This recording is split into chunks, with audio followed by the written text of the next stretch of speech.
Alright, I'm back with my night drawing. I'm going to use PrismaColor markers to color it.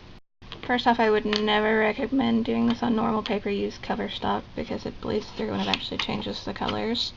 I also recommend scanning in the drawing before you do it. One little movement can mess up the whole entire thing and you don't really want that.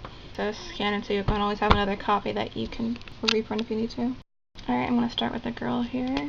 Taking a light peach for the skin. The key with PrismaColor markers is more about trying to get it even than anything else.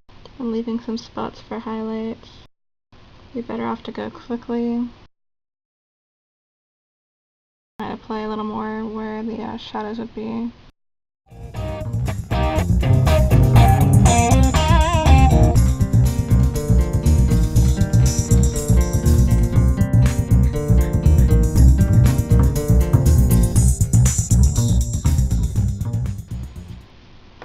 See, once it dries a little, you can go back and add just the hints of shadows with the same color, because it'll dry a little thicker, a little darker.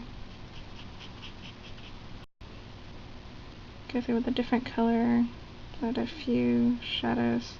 It was actually too dark, but we'll have to deal with it. I'm using a cream for her dress. Her hair is going to be darker brown, so I'm not really worrying about the colors. I'm going to come back with a darker yellow.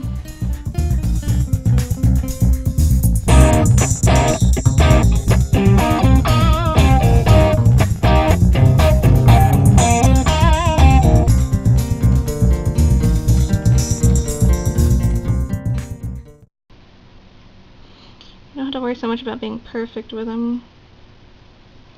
Sometimes they look cooler if you don't fill in like the whole circle, or you go out the lines just a little bit.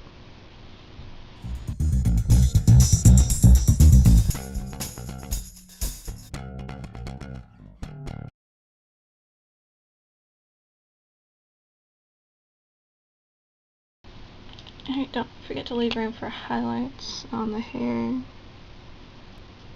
can try to come back and add them, but it's much more difficult unless you're just using whiteout.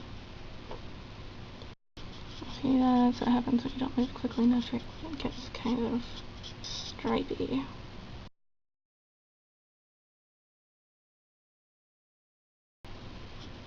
Check out a little bit of shadow and some depth to it. Add a little brighter brown to it. If we can't give it a little more life. Also adding a little texture to it.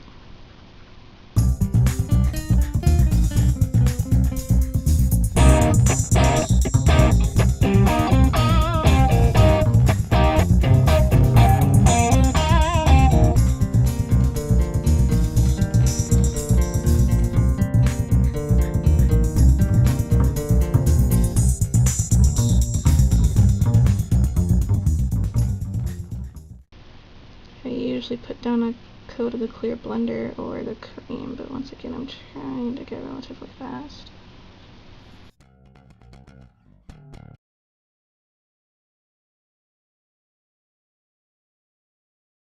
You can't see what I'm doing, I'm putting a little bit of the pink on my finger to kind of like blush her cheeks over. Add a little shadow to him.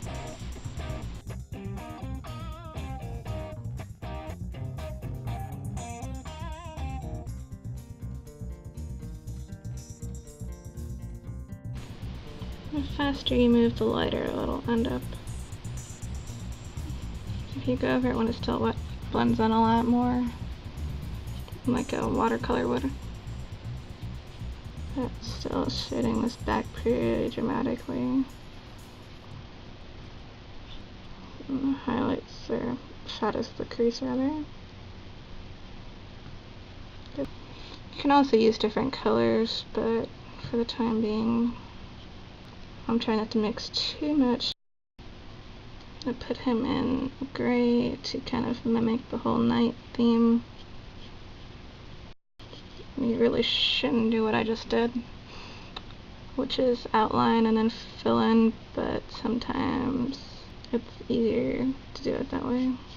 It'll just make it kind of uneven, which can give off a nice color differentiation. This is what I was talking about with mixing. Sometimes just a hint of another color will give it a lot more of a lifelike quality, especially gray or blues, depending on the lighting. Sometimes the more ease markers are good for certain textures. For a bright color like this, if you want it to stay bright, don't try to mix too many colors, but if you want to darken it down a tad, take a darker color. This is a raspberry I'm using to shade.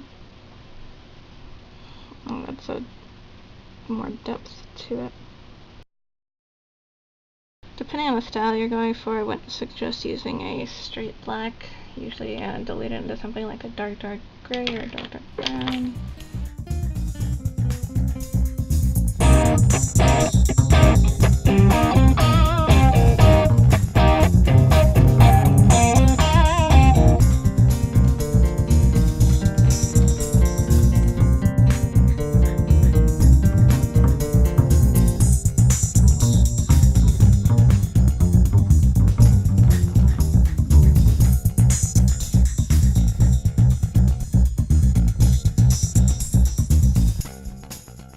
If you start with a color and you don't finish, if it overlaps, sometimes it'll make it blocky and dark.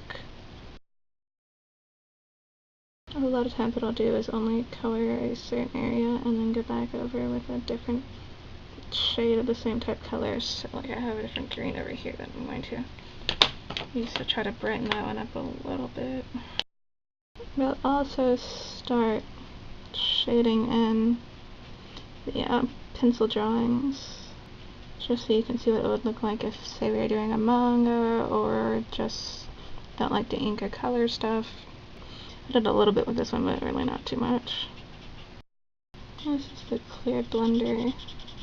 If you put it on before you put on the color, it usually lightens it a tad.